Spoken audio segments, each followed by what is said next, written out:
Il s'est passé énormément de choses depuis la dernière fois que vous et moi on s'est vu. J'ai des nouveaux cheveux, j'ai des nouveaux pronoms, j'ai un nouveau chien. J'ai un nouveau chien. Alors, les pétasses, bonjour à tous. Vous allez m'excuser concernant l'angle, la luminosité, blablabla, blablabla. J'ai quand même un micro pour être un peu pro. Je comptais faire cette vidéo de oui, où est-ce que j'étais passé? Parce que, attendez. Lucie, si tu viens, je te tais. Est-ce que tu vas te taire? Oui? Oui? Tu vas te taire? Trop bien. Je disais donc que où je suis passé me paraissait plutôt logique. Où est-ce que j'étais, qu'est-ce qui m'est arrivé, qu'est-ce que blablabla, etc. Et tout, machin et tout. Ça me paraissait assez logique parce que, en fait, ce qui m'est arrivé a été extrêmement médiatisé. Donc, si vous vouliez vraiment savoir où j'étais passé, techniquement, vous aviez les moyens de le savoir. Voilà. Parce que si vous me connaissez, vous avez Internet. Si vous avez Internet, vous avez accès aux informations de pourquoi j'ai disparu. Et vous avez été nombreux, mais genre grave nombreux, à vouloir qu'on parle de Nadjelika. Et honnêtement, je voulais trop en parler moi aussi, donc ça tombe bien. Alors je sais que dans les commentaires, ça va piquer. Mais je suis tombé. Quelqu'un m'a mentionné sur un TikTok. C'était genre il y a quelques jours et j'étais extrêmement choqué. C'était super mignon, hein, c'était pas méchant. Mais genre la personne m'a mentionné et genre la légende, j'arrive pas à trouver le TikTok. Pause. J'arrive pas à retrouver le TikTok. J'ai tapé mon nom dans la barre de recherche, ce que je ne fais jamais sur aucun réseau social pour des raisons évidentes. Tout le monde me déteste. Mais bref, et du coup, je suis tombée sur d'autres TikTok par rapport à moi. Bref, anyway. Et du coup, donc la légende de la vidéo, c'était pourquoi tu nous as fait ça, Nadjé? Avec une compilation genre des meilleurs moments, genre de mes storytime et tout, machin. Et quand j'ai vu ça, j'étais en mode pourquoi je vous ai fait quoi? Parce que je me suis pas suicidé en fait. Sachant que de base, à la base des bases, mon plan de carrière, c'était ça. C'est-à-dire là, j'ai pas envie de dire quel âge j'approche, mais j'approche un âge où tu es censé quand même être un peu concentré sur la vie d'adulte et tout. Et je suis encore perdu parce que je me dis, ma belle, tu n'avais pas prévu de rester si longtemps sur la Terre. Donc tu n'as pas de plan concret. Tu avais des idées, des envies, des projets, des petits rêves et tout, ok. Mais qu'est-ce qu'on fait sincèrement? En tout cas, bref, et dans les commentaires, tout le monde était en mode ouais, une fois par mois, je regarde toutes tes anciennes storytime et tout, il me manque trop, blablabla, je comprends pas où il est passé, blablabla. Il y a un commentaire, en fait, c'est le commentaire qui vraiment m'a, genre, j'ai eu envie de me jeter par la fenêtre en fait. La personne a dit ouais franchement s'il avait pas arrêté genre ses vidéos et tout machin et tout, genre alors qu'il est, il sera à Cannes, blablabla et tout. Sachant que je suis complètement déconnecté de la réalité et de ce qui se passe dans le monde, je savais même pas que genre il y avait les bails de Cannes, blablabla, qu'il y avait des influenceurs là-bas, blablabla et tout machin. Et j'ai vu ce commentaire et j'étais en mode, ça vient pas d'une mauvaise intention, genre c'est pas méchant, c'est pas voilà et tout.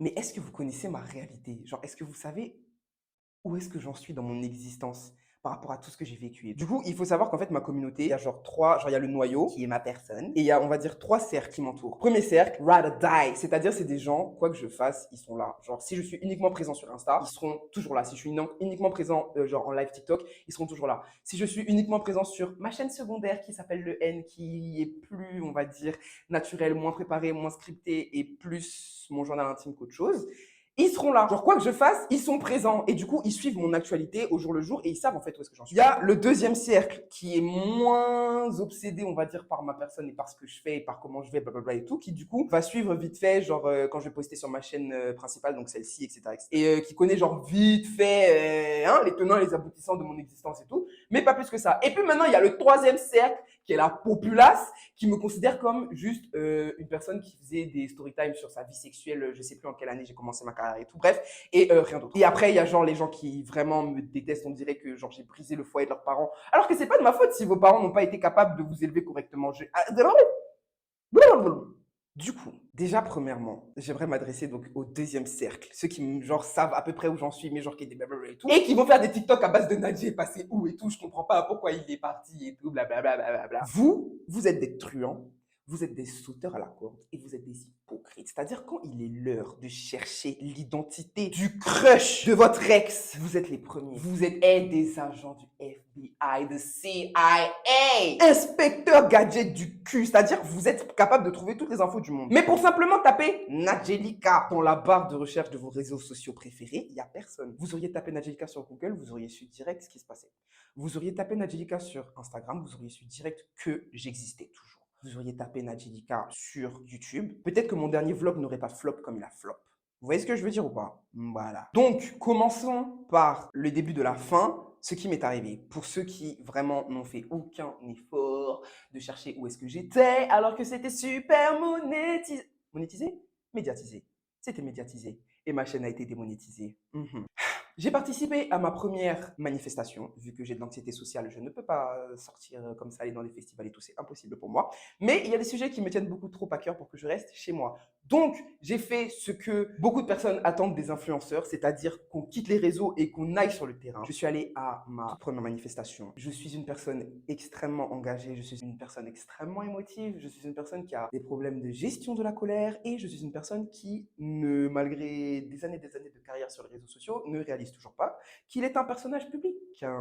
Du coup, on va dire que j'ai pété les plombs, un petit peu, et que mon pétage de plomb a été filmé, que j'ai été cyberharcelé parce qu'il y avait plein de gens qui m'attendaient au tournant et tout machin sur Twitter et tout. Parce que, premièrement, j'ai un profil qui est le genre de profil que généralement les gens harcèlent sur Internet, c'est-à-dire femme. On va revenir sur ce concept de genre un peu plus tard. Mais femme, noire, féministe, queer et qui ne ferme pas son cul et partage ses idées, même si tout le monde n'est pas d'accord. Donc généralement, c'est le genre de personnes qui se font cyberharceler sur Twitter. Sauf que mon petit point en plus, c'est que j'avais une communauté sur Twitter. Donc bref, à l'époque où j'étais sur Twitter et tout, c'était dosé, c'était chaud. J'ai fini 1 milliard de fois en TT.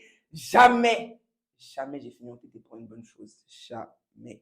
Anyway, du coup, la vidéo de moi à la manifestation a tourné sur Twitter. Les gens ont pété les plombs. Et en fait, mes détracteurs, ce terme me tabasse, mes détracteurs, on dirait que je fais un truc genre hyper important dans la société et tout, machin, genre vraiment, je suis le président d'un pays, et puis genre j'ai des détracteurs et tout qui veulent genre me faire tomber et tout, et ça me fout droit, la manière dont genre c'est pas si sérieux que ça. Mais bref, mes détracteurs, je ne dirais pas de quelle communauté ils font partie, en tout cas, mes détracteurs, de ma communauté, mes détracteurs avec les gens de l'extrême droite, ils ont fait une coalition, ils ont dit ce connard, il dégage. Lui là, allez, zwa, allez, ka, allez, ratatatatata. Et la police m'a retrouvé en 2-2. Ils m'ont envoyé un courrier, ils m'ont dit, toi là, toi, au tribunal. Au tribunal! Théoriquement, elle risque jusqu'à 1 an d'emprisonnement et 15 000 € d'amende. Et tout le monde et leur daronne m'ont vu à la télévision en train de crier. En fait, il y a un tweet qui m'a vachement marqué pendant cette période-là, qui m'a vachement réconforté et tout. La personne a dit, écoutez-moi très bien. Non, la personne n'a pas dit ça. La personne a dit, tout le monde est puni de le 17, sauf Nadjelika, jusqu'à nouvel ordre. Parce que, en fait, ce que j'ai dit, la forme était all over the place. Je vous l'accorde. J'étais sous l'émotion, je pétais les plombs, blablabla et tout machin. Okay. Mais non seulement le fond est réel, mais surtout le fond, la majorité des gens qui ont fait une coalition avec l'extrême droite sont d'accord avec mes propos. Parce que ce sont les mêmes gens qui, du lundi au lundi, tweetaient le 17, au port, blablabla et tout. Mais comme c'est moi, ils ont dit, ah ma belle, tu crois que tu vas t'en tirer comme ça? Allez, au tribunal. Quotidien est venu m'interviewer le jour du coup de la première audition et tout machin et tout, sachant que je me chiais dessus parce que en fait tout ce qui est bon déjà de base je vous ai dit anxiété sociale et tout, mais tout ce qui est juridique machin et tout, enfin je ne m'y connais pas donc je ne savais pas ce que j'encourais, je ne savais pas concrètement ce qui pouvait se passer et tout parce que moi je me disais mais j'ai rien fait là, vous jouez à quoi? Surtout quand j'ai su qu'on portait plainte contre moi pour racisme.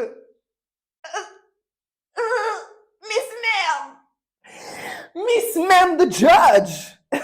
Bref. T'as également d'autres personnes qui la traitent d'anti-flic et même de raciste, parce que si elle s'en est prise à ce policier, c'est parce qu'il était noir. Franchement, traiter une manifestante antiraciste de raciste, c'est quand même des gros forceurs. Du coup, Quotidien est venu m'interviewer et tout, donc ça a été encore plus médiatisé, sachant que de base, genre, tout le monde en parlait et tout, comme si vraiment c'était le bail de l'année et tout. Alors qu'il s'est passé des giga dingueries en France, ça n'a pas été médiatisé de la même manière. En tout cas, j'ai pas envie de sortir des noms, on va encore venir m'attraper pour... J'ai plus envie d'aller au tribunal. C'est pas un moment agréable. C'est vraiment pas... Il y a des gens qui sont déplacés et tout pour venir genre me soutenir et tout, c'était trop mignon et tout, mais c'était vraiment pas un moment agréable. Vraiment, top 10 des pires situations dans lesquelles je me suis retrouvé dans ma vie. Pas de soucis. Non, c'est juste qu'en fait, selon moi, il est autant victime que moi, autant victime que la plupart des personnes qui sont là aujourd'hui, de racisme. Il est victime d'une institution raciste et il participe à cette institution raciste. Et pour moi, c'est quelque chose que je m'explique pas en fait. C'est quelque chose que je ne comprends pas. Donc, il y a eu cette période, déjà avant qu'on en arrive à aller devant Madame la juge il y a eu une grosse période de cyberharcèlement, sachant que j'ai été cyberharcelé pendant toute ma carrière. De mes débuts sur Facebook jusqu'à mon arrivée sur YouTube, jusqu'à mon arrivée sur Twitter et tout, j'ai toujours été cyberharcelé. Il y a des fois où, je vous le cache pas, c'était un peu justifié. Parce que j'ai peut-être dit quelques dingueries, mais déjà, premièrement, il y a genre une dinguerie que genre j'ai dit et tout, genre je me suis excusé et tout, parce que bref. Et genre, il y a d'autres dingueries, enfin, il y a une, en fait, il y a que deux dingueries que j'ai dit en vrai, dans toute ma carrière. Genre deux dingueries où vraiment, je regarde en arrière, je me dis.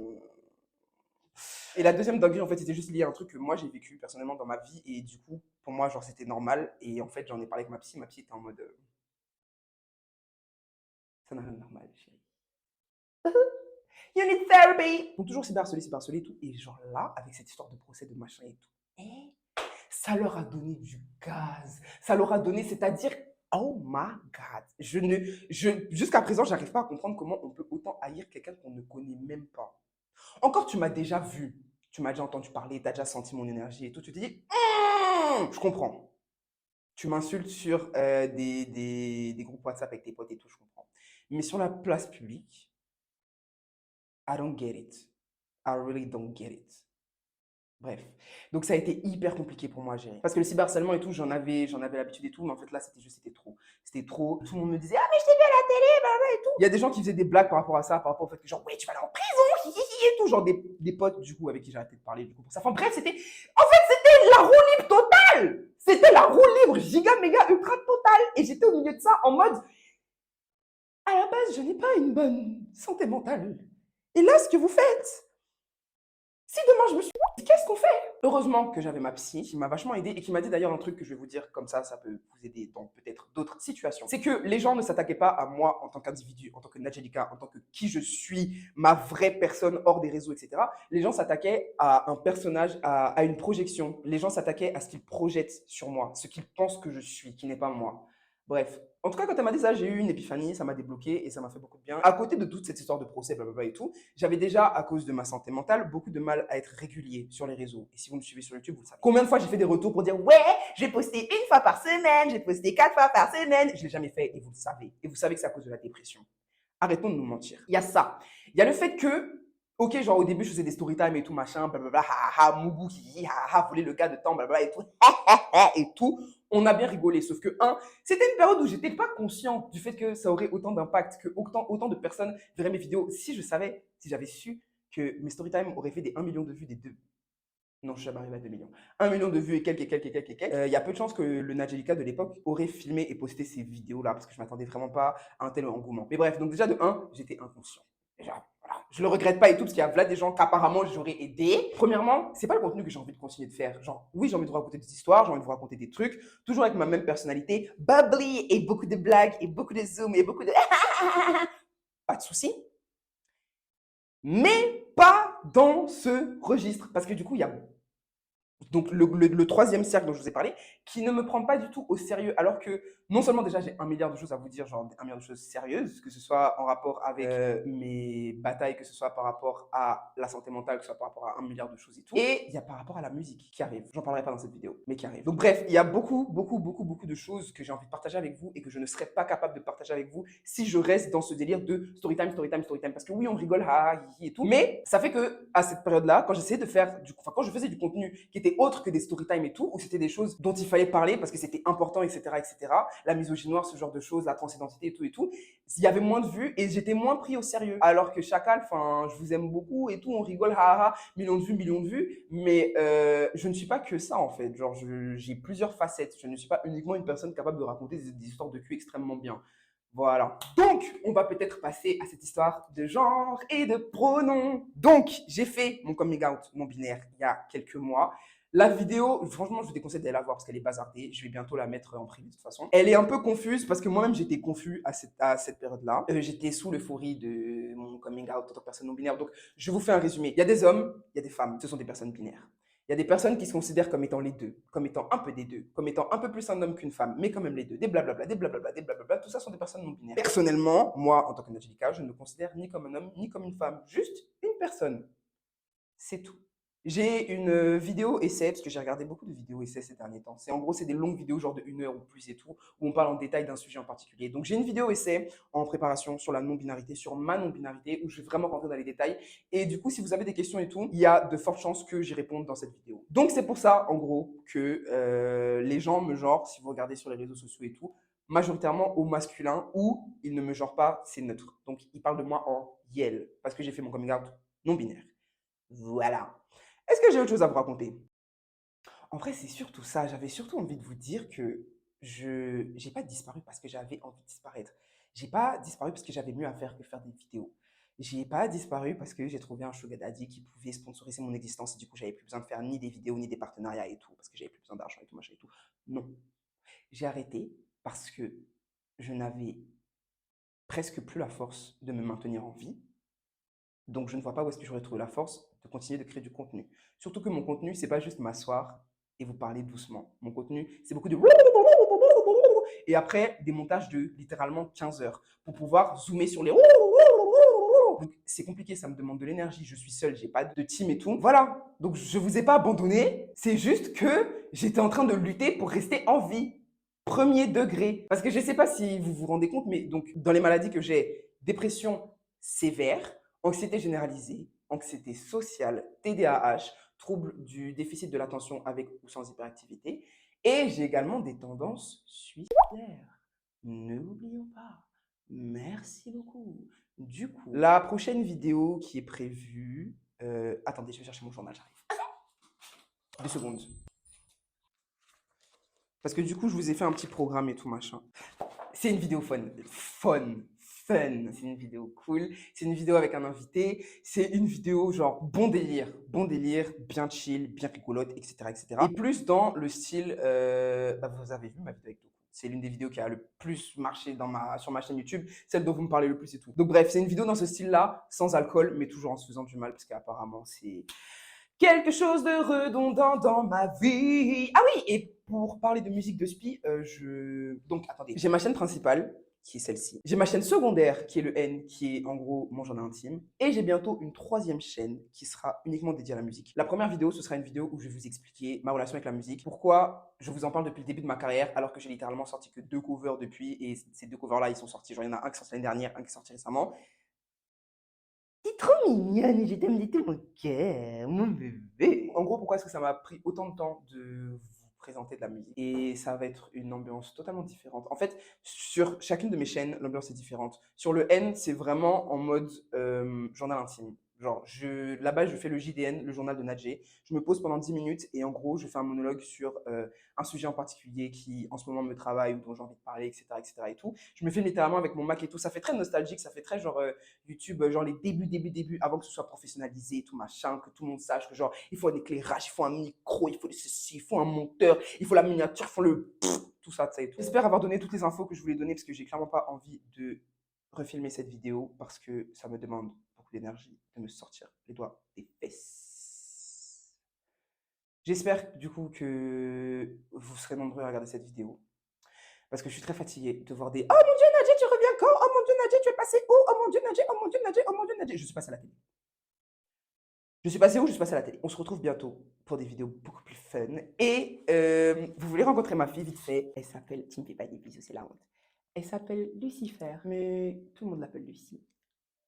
Et dans sa vidéo de présentation, je vous expliquerai pourquoi je l'appelle Lucifer. And she's the cutest and the sweetest baby, mon amour. Voilà, prenez soin de vous. Je suis grave présent sur TikTok en ce moment parce que cette vidéo va jamais se terminer. En gros, genre je fais Vlad des lives et tout machin et à chaque fois les gens me redécouvrent là-bas en mode « Oh mon Dieu, je regardais ces vidéos quand j'étais au collège et tout, j'arrive pas à croire que genre ils soient encore là et tout. » Ça me donne envie de me foutre en l'air. Ça, je vais en parler dans un JDN sur ma chaîne secondaire, le N. Ça me donne littéralement envie de crever. Voilà.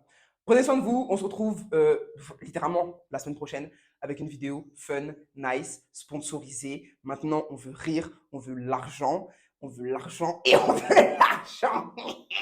et la bonne santé mentale. Bisous, bisous, je vous aime et vous m'avez manqué.